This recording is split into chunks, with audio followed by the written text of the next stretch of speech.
কার বরকতে পেয়েছি? ইব্রাহিম আলাইহিস সালাতু ওয়াস সালাম দোয়া করেছেন, সূরা বাকারার মধ্যে আসছে, রব্বানা ওয়াবআথ ফীহিম রাসূলান মিনহুম ইয়াতলু আলাইহিম আয়াতিকা ওয়া ইউআল্লিমুহুমুল কিতাবা ওয়াল হিকমাতা ওয়া ইউযাক্কিহিম। ইব্রাহিম আলাইহিস সালাতু ওয়াস সালাম প্রায় 3000 বছর আগে আল্লাহর কাছে দোয়া করলেন, আয় আল্লাহ, আপনি এই জনপদের মধ্যে, এই মক্কা নগরীতে যে একটা জাতি আসবে, সর্বশেষ একটা উম্মত আসবে, ওই উম্মতের জন্য একজন মহামানব প্রেরণ করেন, যেই মহামানব এসে তাদেরকে এই এই জিনিসগুলো শিক্ষা দিবে। আল্লাহ রাসূল বলেন, ইব্রাহিম হাজার হাজার বছর আগে আল্লাহর কাছে এই নগরীর জন্য যেই মানুষটার দোয়া করেছেন, আমি নবী মুহাম্মদ হলাম ইব্রাহিমের সেই দোয়ার ফসল। তাই রমজান মাস যখনই আসে তখনই আমরা বিভিন্ন আলোচনায়, জুমার বয়ানে একজন নবীর নাম অনেক বেশি পরিমাণে শুনতে পাই। তিনি হলেন সাইয়্যিদুনা ইব্রাহিম আলাইহিস সালাতু ওয়াস সালাম। কারণ কোরবানি যে সামনে আসতেছে, এই কোরবানির আদর্শ, এই কোরবানির রীতি, কোরবানির প্রচলন, এই কোরবানি যে ঘটনাকে কেন্দ্র করে সূচনা হয়েছে, তিনি হলেন আমাদের এবং আপনাদের, আমাদের সকলের ধর্মীয় জাতির পিতা ইব্রাহিম আলাইহিস সালাতু ওয়াস সালাম। আল্লাহ রাসূল সাল্লাল্লাহু আলাইহি ওয়াসাল্লামকে জিজ্ঞাসা করা হয়েছিল, মা হাদিহিল আদাহি ইয়া রাসূলুল্লাহ, ও নবী, আমরা যে কুরবানি দেই, আমরা যে আল্লাহর নামে পশু জবাই করি, পশু জবাইটা কি জিনিস, কেন আমরা জবাই করি? আল্লাহ রাসূল সাল্লাল্লাহু আলাইহি ওয়াসাল্লাম জবাব দিলেন, ইয়া সুন্নাতু আবিকুম ইব্রাহিম, এটা হলো তোমাদের পিতা ইব্রাহিমের সুন্নাত। কাদের সুন্নাত? ইব্রাহিমের সুন্নাত। শুধু কুরবানি ইব্রাহিম আলাইহিস সালামের সুন্নাত এতটুকুই নয়, বরং হজ এবং কুরবানিকে ঘিরে জিলহজ মাসে সারা পৃথিবীতে, বিশেষ করে হারামাইনের মধ্যে, বিশেষ করে মক্কা শরীফে, মিনায়, মুজদালিফায়, আরাফায়, তারপরে সাফা মারওয়া পাহাড়ের মাঝখানে যা কিছু হয় সবটাই ইব্রাহিম আলাইহিস সালামের স্মৃতিচারণ, সবটাই ইব্রাহিম আলাইহিস সালামের স্মৃতিচারণ। তিনজন মানুষের একটা পরিবার, ইব্রাহিম আলাইহিস সালাম, ইসমাঈল আলাইহিস সালাম, আম্মা জান হাজারা আলাইহিস সালাম, এই তিনজনের ক্ষুদ্র একটা পরিবার। এই পরিবার যেই কাজগুলো করেছিল আজ থেকে 1000 বছর আগে বাইতুল্লাহর পাশে যা যা করেছিল, ওই কাজগুলো আল্লাহ তাআলার কাছে এত প্রিয় হয়েছে, এত পছন্দনীয় হয়েছে যে আল্লাহ তাআলা ওগুলোকে সারা পৃথিবীর মুসলমানদের জন্য শরীয়তের বিধান বানিয়ে দিয়েছেন। ইব্রাহিম আলাইহিস সালাম নাই, ইসমাঈল নাই, আম্মা জান হাজারা নাই, কিন্তু ওনারা যেই কাজগুলো করেছেন পৃথিবীর কোটি কোটি মুসলমান সেই কাজগুলো পালন করে থাকে। আমি বলি, জিলহজ মাস হলো ইব্রাহিম আলাইহিস সালামের মাস।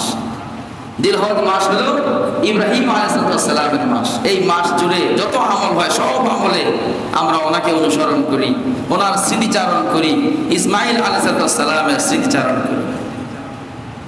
বলেছিলাম যে আল্লাহ রাব্বুল আলামিন দুইজন নবীকে নিজের বন্ধু বলে ঘোষণা দিয়েছেন। একজন হলেন আমাদের নবী মুহাম্মদুর রাসূলুল্লাহ সাল্লাল্লাহু আলাইহি ওয়াসাল্লাম, আল্লাহ তাকে নিজের হাবিব বলেছেন, হাবিব মানে বন্ধু। আরেকজন হলেন সাইয়্যিদুনা ইব্রাহিম আলাইহিস সালাতু ওয়াস সালাম, আল্লাহ ওনাকে বন্ধু বলেছেন, ওনাকে বলা হয়েছে খলিলুল্লাহ। খলিলুল্লাহ মানে বন্ধু। ইব্রাহিম খলিলুল্লাহ, ইব্রাহিম আলাইহিস সালাতু ওয়াস সালাম এমন একজন নবী, যেই নবীকে সমগ্র পৃথিবীর মানব জাতির জন্য আদর্শ বলা হয়েছে। আল্লাহ কোরআনুল কারীমের মধ্যে বলেন, মিল্লাতা আবিকুম ইব্রাহিম হুয়া সাম্মাকুমুল মুসলিমিন। ও মুসলমানরা, তোমাদের মিল্লাতা আবিকুম, তোমাদের জাতির পিতা হলেন কে? ইব্রাহিম। তোমরা যে মুসলিম জাতি, তোমাদের জাতির পিতা হলেন ইব্রাহিম আলাইহিস সালাতু ওয়াস সালাম।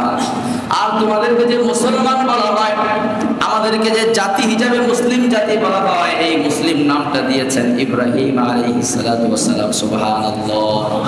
মুসলমান নামটা কে দিয়েছেন? আল্লাহ বলেন হুয়া সাম্মাকুমুল মুসলিমিন, আমার খলিল ইব্রাহিম সে তোমাদেরকে মুসলমান বলে নামকরণ করেছে। আল্লাহ রাব্বুল আলামিন ইব্রাহিম আলাইহিস সালাতু ওয়াস সালামের আলোচনা কোরআনের মধ্যে করেছেন। আমি নিয়ত করেছি কুরবানির আগ পর্যন্ত যতগুলো আলোচনা হবে সব ইব্রাহিমকে নিয়ে হবে ইনশাআল্লাহ। কাকে নিয়ে হবে? ইব্রাহিম আলাইহিস সালামকে জানতে হবে, ওনার জীবনী আমাদের সামনে রাখতে হবে, কারণ উনি আমাদের আদর্শ, উনি আমাদের আদর্শ। আল্লাহ রাসূল সাল্লাল্লাহু আলাইহি ওয়াসাল্লাম মুসনাদে আহমদের 17163 নম্বর হাদিসের মধ্যে বলেন, ও আমার উম্মত, তোমরা যে আমি মুহাম্মদকে দেখো, আমি মুহাম্মদ হলাম তিন জিনিসের সমন্বয়। আনা দাওয়াতু আবি ইব্রাহিম, আমি হলাম আমার পিতা ইব্রাহিমের দোয়ার ফসল। ইব্রাহিম আমাকে তোমাদের মাঝে পাঠানোর জন্য আল্লাহর কাছে দোয়া করেছেন, আল্লাহ সেই দোয়া কবুল করেছেন, এই কারণে আমি মুহাম্মদ তোমাদের মাঝে এসেছি। সুবহানাল্লাহ। আমরা যে নবী মুহাম্মদুর রাসূলুল্লাহকে পেয়েছি, আমরা আল্লাহর নবীকে পেয়েছি কার দোয়ার বরকতে? তাহলে ইব্রাহিম আলাইহিস সালামকে জানার দরকার আছে না নাই?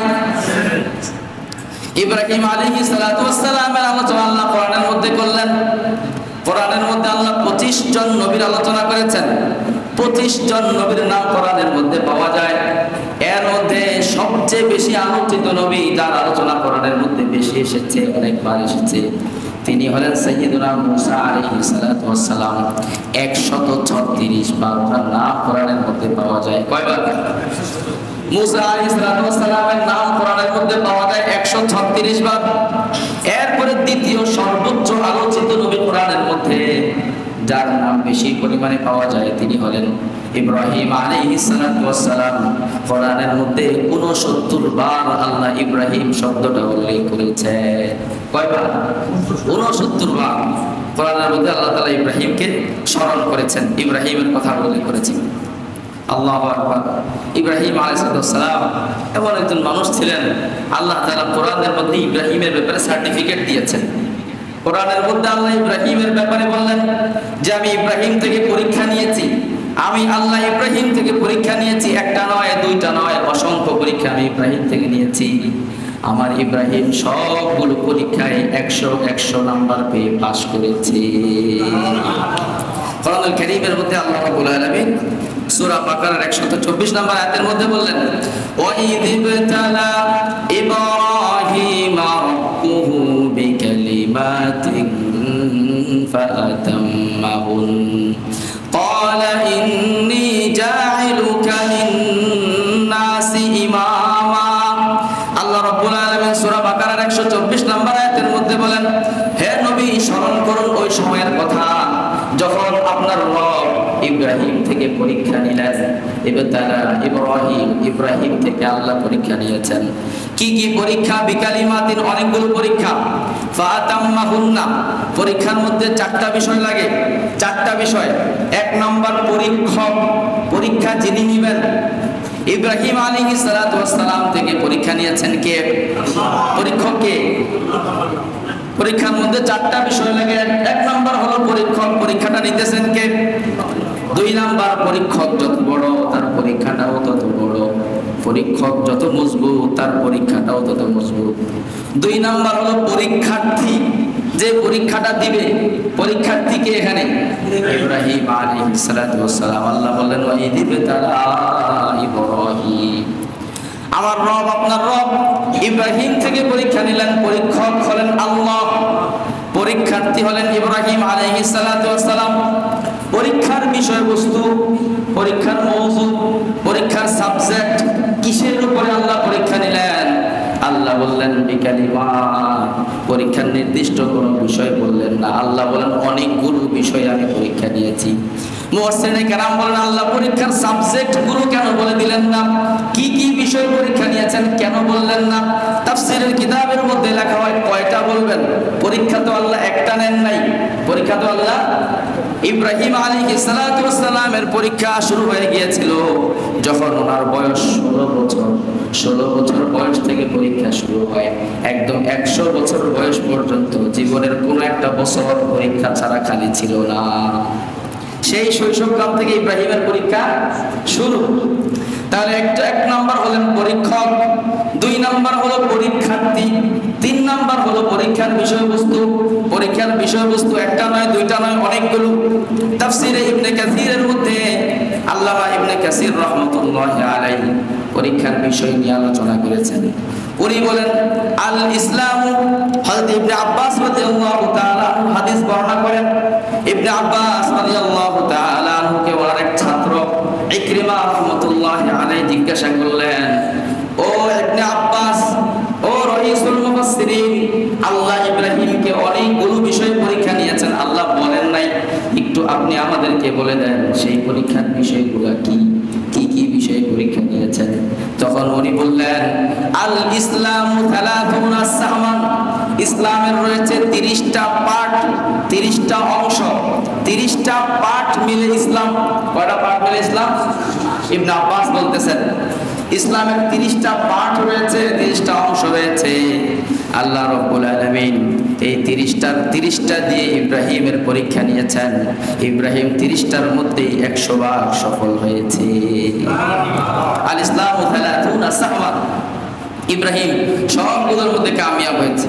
তো আল্লাহ বলে দিলেন সূরা বাকারার 124 নম্বর আয়াতের মধ্যে যে আমি ইব্রাহিম থেকে পরীক্ষা নিয়েছি। পরীক্ষক কে? আল্লাহ। পরীক্ষার্থী ইব্রাহিম আলাইহিস সালাম। আর পরীক্ষার বিষয়বস্তু একটা দুইটা নয়, ইবনে আব্বাসের বর্ণনা থেকে পাওয়া যায় 30টা বিষয়। কয়টা বিষয়? 30টা বিষয়। এরপরে আল্লাহ তাআলা ফলাফল ঘোষণা করলেন। 4 নম্বর বিষয় হলো পরীক্ষার রেজাল্ট কি হয়েছে, পরীক্ষার ফলাফল কি হয়েছে। আল্লাহ তাআলা ফলাফলটা নিজেই ঘোষণা করে দিয়ে বলেন ফাআতাম্মাহুন্না, ইব্রাহিম সবগুলো বিষয়ে পরীক্ষা দিয়ে সবগুলো বিষয়ে 100 ভাগ সফল হয়েছে। কার কথা? আল্লাহর কথা। আল্লাহ নিজেই ঘোষণা দিলেন আমার ইব্রাহিম পাস, আমার ইব্রাহিম পাস। আচ্ছা, এরপরে 5 নম্বর আরেকটা বিষয় আসে, পরীক্ষায় পাস করলে পুরস্কার দেওয়া। কি দেওয়া? কি বলেন? পরীক্ষায় পাস করলে পুরস্কার আমার করে না, পুরস্কার দেয়। 5 নম্বর বিষয়, পরীক্ষাও হয়েছে, পরীক্ষার্থী পরীক্ষা আদায় করেছে, সাবজেক্টগুলো সব দেওয়া হয়েছে, রেজাল্ট বের হয়েছে। এরপরে পরীক্ষার জন্য এই পুরস্কার দিবেন, ফলাফলের জন্য একটা পুরস্কার দিবেন। আল্লাহ তাআলা ইব্রাহিমকে 5 নম্বরে পুরস্কার দিয়ে বললেন ওয়াকালা ইন্নী জাইলুকা লিন্নাসি ইমামা। ও ইব্রাহিম, সবগুলো পরীক্ষায় আপনি পাস করেছেন, আমি আল্লাহ খুশি হয়ে গেলাম।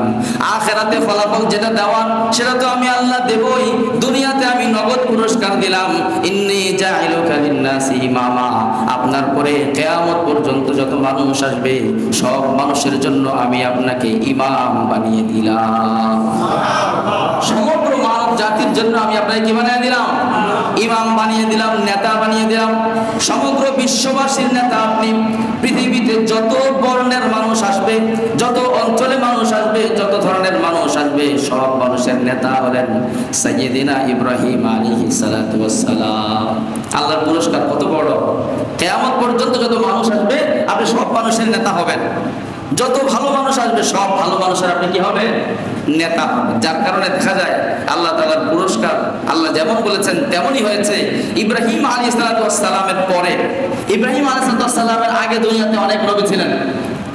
আদম আলাইহিস সালাম থেকে ইব্রাহিম আলাইহিস সালাম পর্যন্ত দুনিয়াতে অসংখ্য নবী এসেছেন।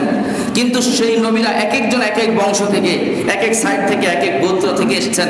কিন্তু ইব্রাহিম আলাইহিস সালামের পরে আমাদের নবী মুহাম্মদুর রাসূলুল্লাহ সাল্লাল্লাহু আলাইহি ওয়াসাল্লাম পর্যন্ত দুনিয়াতে যত নবী আসছেন সব ইব্রাহিমের পরিবার থেকে এসেছেন। হাজার হাজার নবী আসছেন, একজনও এই পরিবারের বাইরে যায় নাই। ইব্রাহিম আলাইহিস সালামের 2 সন্তান ইসহাক আলাইহিস সালাতু ওয়াস সালাম, ইসমাঈল আলাইহিস সালাতু ওয়াস সালাম, এই 2 সন্তান ইসহাক আলাইহিস সালাম থেকে নিয়ে তারপরে ওনার ছেলে ইয়াকুব আলাইহিস সালাম, ইয়াকুব আলাইহিস সালামের 12 সন্তান। এই 12 সন্তানের মধ্যে একজন নবী ছিলেন ইউসুফ আলাইহিস সালাম। এখান থেকে এই 12 সন্তান থেকে শুরু করে বনি ইসরাইল শুরু হয়েছে। সেখান থেকে শুরু করে ঈসা আলাইহিস সালাম পর্যন্ত যত নবী দুনিয়াতে আসছে সব ওই ইয়াকুবের সন্তান ইসহাকের সন্তানদের থেকে আসছে। অন্য বংশ থেকে আর কোনো নবী আসে নাই। তাহলে যত নবী দুনিয়াতে আসছে গিয়ে দেখা যাবে সবার দাদা বংশের শেষ পুরুষ হলেন ইব্রাহিম আলাইহিস সালাম। আর ইসমাঈল আলাইহিস সালাম দ্বিতীয় ছেলে, এই ছেলের বংশ থেকে মাঝখানে আর কোনো নবী নাই, কয়েক হাজার বছরের গ্যাপ, মাঝখানে নবী নাই। সর্বশেষে আল্লাহ তাআলা একজন নবী দান করেছিলেন, মুহাম্মদুর রাসূলুল্লাহ সাল্লাল্লাহু আলাইহি ওয়াসাল্লাম। আল্লাহ ইসমাঈলের বংশে একজন নবী দিয়েছেন, যেই একজন নবীকে আল্লাহ তাআলা সাইয়্যিদুল আম্বিয়া ওয়াল মুরসালিন, সারা পৃথিবীর সব নবীদের সর্দার বানিয়ে দিয়েছেন। আর সেই নবীর উম্মত, সৌভাগ্যবান উম্মত হলাম আমরা, হতভাগা না। আল্লাহু আকবার।